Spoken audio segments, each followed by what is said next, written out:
And that next spring, we started up the Missouri River, pushing and pulling and rolling those boats as hard as we could. A day like today, that was a tough day on the river trying to make it up it. Sometimes we get to use the sails. We like those days. With our group, we call it the Return of the White Pirogue because that was the one ship that made it up the farthest up the Missouri River that started with them at St. Louis. And actually, when they came back in 1806, they were actually able to recover it, fix it up, and take it back to St. Louis. Following in the footsteps of Lewis and Clark, a varied crew returned to South Dakota. Shirley Enos, Butch Bouvier, and many supporting individuals created a new mission of discovery. Their primary objective? Share the historic journey with students and curious adults.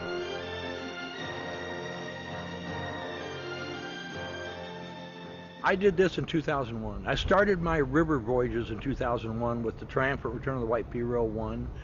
And then I went on to do another, 15, 20 years. And he was telling me it sure would be nice to get back on the river again. And I told him how envious I was that they had all that and I had missed it all. And I said, well, money is the big thing, Shirley. Well, if somebody raises the money for this, and I said, and put it all together, 10 months of hard work, I'll build you a boat. Damn, she did. So here we are. Much like the original explorers, these folks possess a sense of adventure and curiosity. Well, that started when I was, I want to say 13 or 14, at Calumet Bluff, across the river from here. And I walked out to the edge of the cliff, and there was a Lewis and Clark sign there. And that was the first light bulb that went on with me that there was history here. To me, history was always someplace else.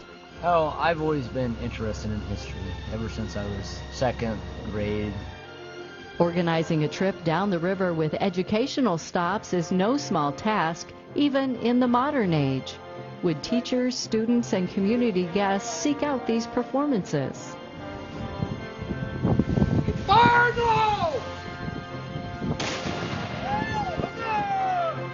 It just tickles me to death that the schools want to come out and they want their kids to see this stuff. I think the biggest thing is for the kids to actually see stuff and be able to touch stuff, and this experience is so much more than just reading about it or watching it online.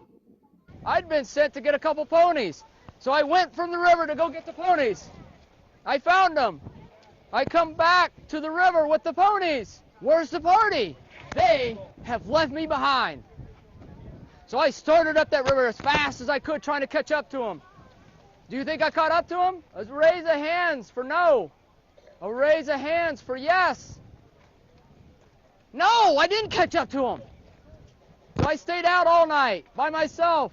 To understand that he was the young one trying to measure up to these men, and he was just a boy.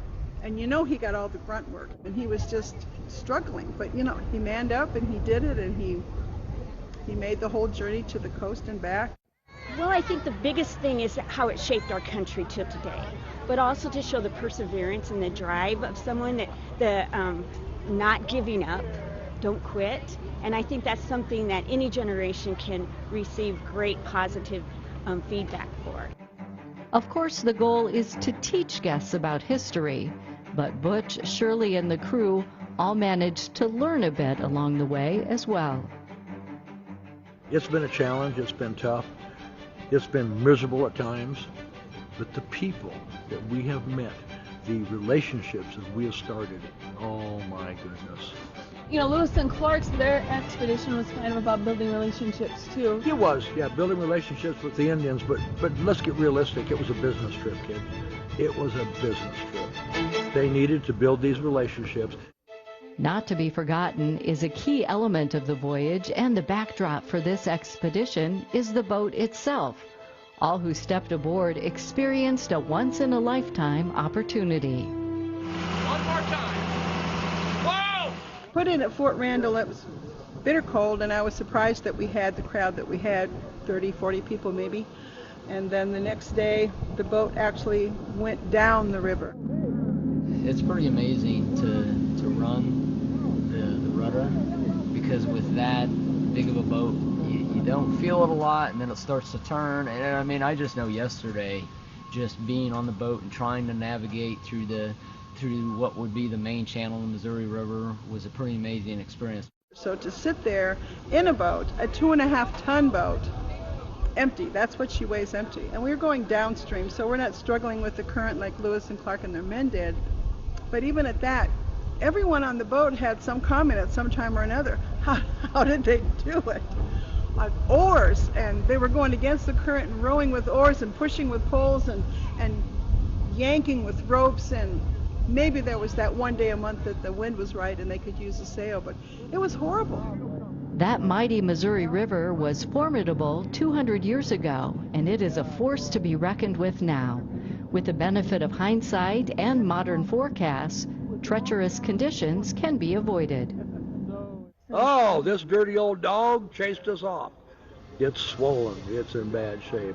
So our goals were to educate. We can do that on a trailer. I don't have to put the boat in danger or the people in danger.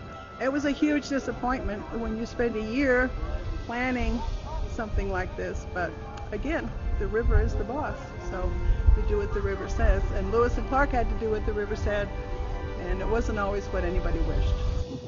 We've heard from some of the people coming up the river that they actually think that we're dead, that they've given up on us.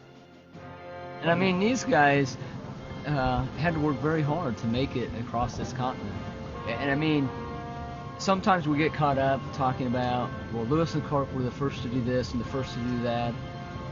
Well, you know what's great is just the fact that they made it. The fact that they made it all the way to the ocean and all the way back to St. Louis.